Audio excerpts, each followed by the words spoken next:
La prof est devant mon Dieu. Elle l'implore, envisage sa reconversion et immanquablement lui offre son visage. Mais il l'arrête, la Rubik's Cube, et sourit comme bébé devant sa première couleur inventée. Elle rêve d'autre chose que de croix ou de rond, de glissements convenables et de dérapages sur des mélodies de bienséance. Je ris, découvre mes pieds et laisse échapper les rubans de mes peaux mortes, compense un spectacle avec et décampe. Nous faisons nos dents sur nos premières maladies, adorons faire entrer des animaux dans nos corps, surtout des clones mélangés aux architecturales merdes pour découper les existences. Les hommes ne font rentrer les hommes dans leur corps que pour le sexe. C'est pour ça que j'entends des cris de singe dans le couloir de la faculté.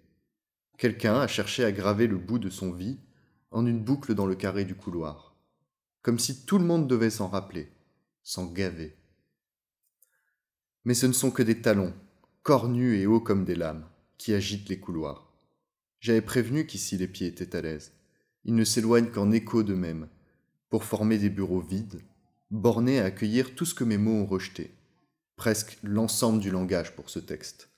Juste pour m'impressionner avec les bruits que je peux faire, ceux de ma langue ancienne, quand je l'escave d'une bouche qui n'est pas la mienne, on dirait que je suis muet. Le savon ressemble à une lessive moins longue, mais son odeur s'entête, comme j'avais en tête les seins de ma mère, qui n'étaient pas la mienne. Je cherchais déjà d'autres choses, comme un pectoral bien dur, à même de percer le crâne qu'on m'avait dédié pour m'occuper d'un visage qu'on connaît de beauté. Rien de plus qu'un vomitoire d'organes protubérants, d'essence négligée par une tumeur qu'on appelle le cerveau.